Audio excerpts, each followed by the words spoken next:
Honestly, most of these low buy tips are really selfish, and I think that's a good thing. We all know consuming less is better for the environment, but I feel like so many of us need like practical and honestly selfish reasons to stick to this change. Hello, today we are talking about the low buy, no buy year project pan, which is all a way of saying the underconsumption trend, but branded for the new year. I've talked about the underconsumption trend here before, like I recently did a video about Emma Chamberlain's closet clean out and people's reaction to that. And the only qualm I have with the underconsumption trend is the fact that trend comes after it, meaning that people aren't viewing it as something that should be a lifestyle change. They're seeing it as a fleeting trend to de-influence people, to be a part of the underconsumption movement, and then presumably when everyone forgets about it, move on and continue consuming like normal. But not here. By the way, if you're new here, I'm Carla. I post cultural commentary content like this about my favorite topics, usually sustainability related or internet culture related. I post cozy vlogs about my life abroad in London and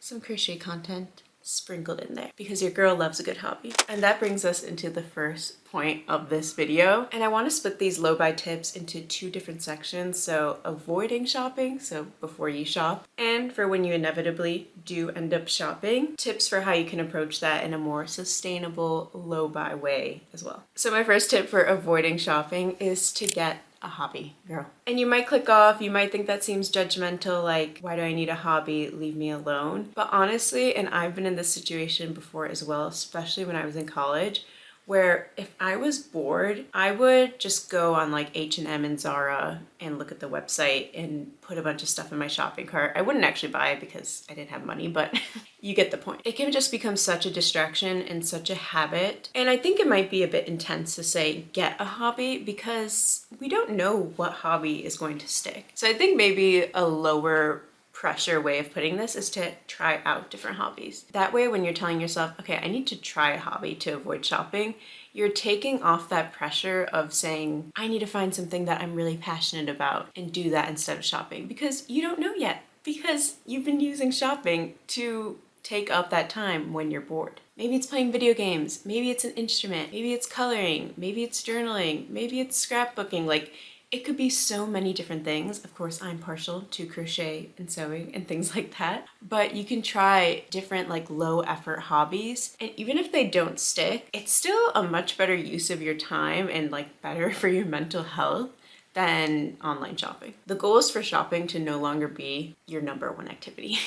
And if you're like, well, I love shopping because it makes me feel creative and blah, blah, blah, scroll on Pinterest, pin outfits, digitize your wardrobe, play a dress-up game. Like, you have other options. My next tip is to get interested in fixing things. If you find yourself often saying like, oh, there's a little hole in this shirt, or I have a tear in my trousers and I need to go shopping because I need to replace them. Of course, sometimes things do genuinely need to be replaced, or the time and effort and the money spent fixing that item might not be worth it. But more often than not, if you get a little tear here and there, get yourself a little mini sewing kit and learn how to sew. And this kind of ties into the hobby thing because there's such a thing as like visible mending, which is an art form in and of itself. And maybe you become passionate about that. I don't know. I'm mostly talking about clothes in this video, but this goes for anything like furniture, appliances, maybe even like a journal that's falling apart. Maybe you just need some super glue on there. And you might be telling yourself like, oh, I don't know how to fix things. I'm not handy. Like, yes, you are. All you need is a YouTube tutorial and maybe a few tools that you don't already have. But there's not much that you can't do with just a needle and thread or some super glue. I love fixing things because it gives me so much like pride and agency in the things that I own, and knowing that I'm taking care of my items that I've spent my hard-earned money on is so satisfying. Best case scenario, this turns into a new passion for mending and restoration. And worst case, you save some money and you learn a new skill. By the way, if you're watching this part of the video, I haven't done this in a while, comment like a shopping cart or a laptop. I don't know, something shopping related. My next tip is money related, and it's to, instead of shopping, start paying off your debts or saving up for something big. If you're already spending your money willy-nilly, but you have some debts to pay off, what would your life look like if you use that money to pay off those debts? Or if you're spending your money irresponsibly, but you really want to go on a trip to Tokyo, what would it look like if you save that money and put it towards a fund for your Japan trip. If you have something else to get excited for that requires you to save some money, you'll be much more motivated to not spend that money on fast fashion. When it comes to social media, consume content that's not related to a product. And honestly, yes, we are inundated with like so many videos on our For You page, Explore page, whatever, but a lot of social media platforms make it quite easy to just say, not interested. I didn't like that video. Don't show me stuff from this creator. I'm not saying you have to block everyone who talks about a product, like whatever. But if you find yourself scrolling and your entire For You page is like, try this foundation, buy this travel bag, buy this nail polish, buy these eyelashes, buy these socks, buy these shoes, like it's too much. And yes, sometimes these videos are genuinely really creative and creators should be paid for their work, and some of it might actually be worth buying. If that's sort of the main culprit for why you like to shop so much, just hit not interested. Just scroll, don't engage with that content, and watch something else that like fulfills you in a different way. If you really got the shopping bug, especially for clothes, I say play dress up in your own closet. I mentioned this earlier, but digitizing your wardrobe can be really, really helpful for this because you can play dress up on your phone with your own clothes that you actually own and have available. I think sometimes social media makes us think that we need a rebrand every single quarter, every single month, and then we become very bored with the clothes that we already own because we feel like we've seen it all, it's boring, we dress the same every day, we wear the same items every day, like we need something new. And seeing all of your clothes laid out in a digital wardrobe can be a game changer because you can just like play with different combinations of clothing in a much easier way. Like it's all in the palm of your hand. And it's just a way to get excited about the clothes that you already own again. I'm kind of going back on myself here, but block influencers who like genuinely trigger you. Even if you're not following them, block them. And I say trigger in that like maybe their videos actually like piss you off. Maybe you feel really jealous when you see their posts because you're like, wow, they're so pretty, I wish I could be like them. Maybe they're constantly telling you to buy something and they're really convincing. Like, block the people who actually make you want to shop. Again, I don't think you need to block every single influencer who posts about a product because then you wouldn't be following anyone anymore. But if you feel like the content is of no use to you, then consider blocking. I don't know. And finally, if you just really, really love fashion, beauty, that sort of thing, save up for the high quality version of what you're after. This might be a vintage coat, or maybe it's a piece of beauty tech that you think you'll really use. These things tend to be more expensive, but they also tend to be worth the price, as opposed to buying like a $60 polyester top. Taking the time to save up for things that you truly want has multiple benefits because it helps you understand what it is that you think is actually worth your money. Maybe even while you're saving up, you kind of realize that you don't want that item anymore. It just gives you more time to think. It also kind of like displaces that excitement and that rush that you get from online shopping with anticipation for this really expensive item or this really hard to find vintage item that you are eventually going to purchase. And of course, you have something that will hopefully last a lot longer than what you would have bought on impulse. Okay, now some low buy tips for when you inevitably do go shopping. Starting off strong with the old put it in your cart and wait a week trick. I feel like this tip is on every single how to save money in your 20s blog post online, but that's because it works, honestly. Setting the scene, you black out on Amazon.com. You have 7 things in your cart totaling $172. Instead of pressing purchase, tell yourself that you are going to buy it in a week. You don't have to make yourself feel like you're holding back from something or you're testing yourself, even though you are.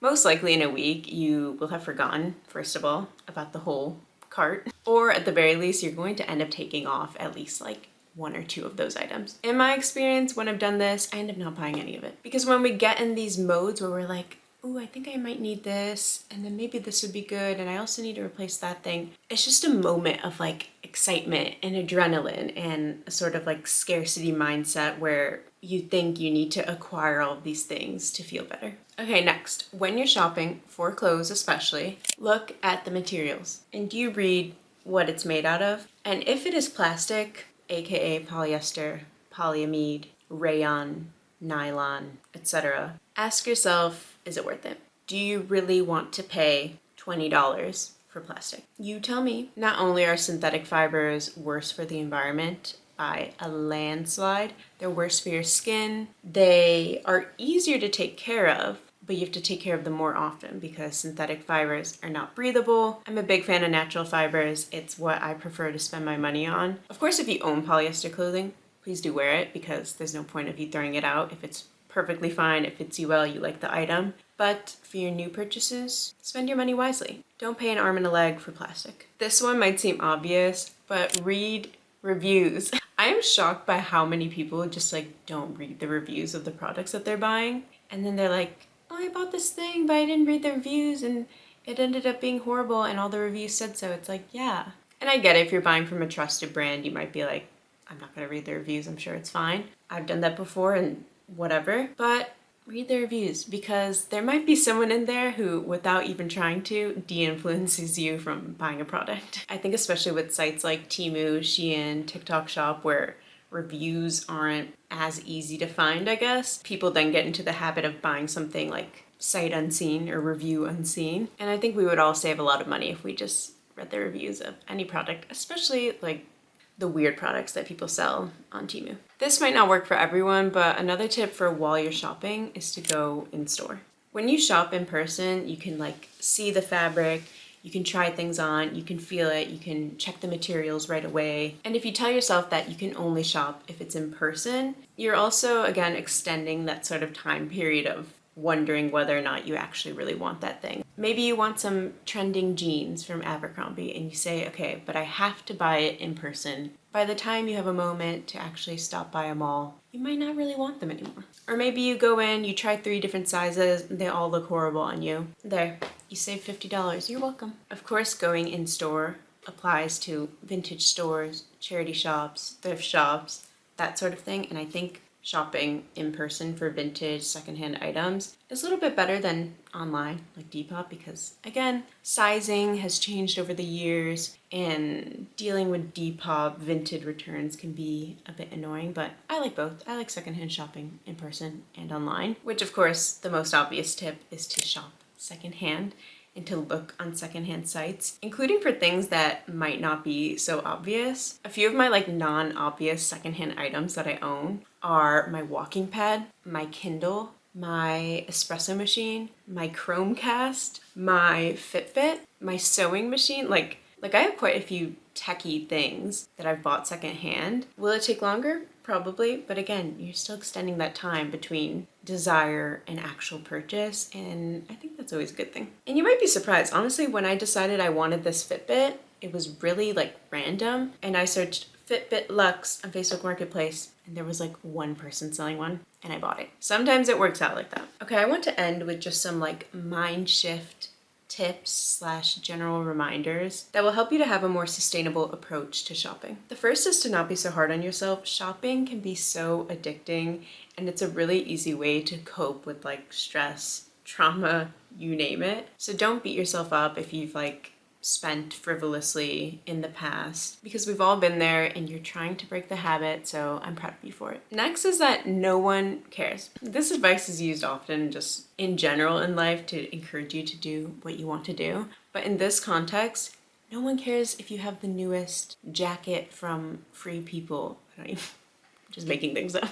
No one cares if you have the newest lipstick from NYX. No one cares how old your jeans are. No one cares how new your earrings are. Like, no one cares. Yes, you might get a compliment if you buy something new, whatever. But you might get a compliment on the thing you bought 5 years ago that you've only worn twice. We live in the real world, not online. Think to yourself how much you notice what other people are wearing. Yes, you probably notice if you're interested in fashion, but from the perspective of, ooh, did they get the hottest new item? Like, do you really care? Probably not. And finally, just the simple fact that there's so much more about you that's interesting than the clothes you wear or the items you buy. And apart from that, there are so many more interesting things in the world for you to spend your time on than shopping fast fashion. And at the end of the day, if you've watched to the end of this video, it's quite likely that shopping doesn't actually bring you true happiness. I don't think it brings many people true happiness. Can shopping make you happy in the moment? Of course. Is it genuinely sometimes really fun to shop? Do you sometimes find a gem that you end up keeping forever and that you treasure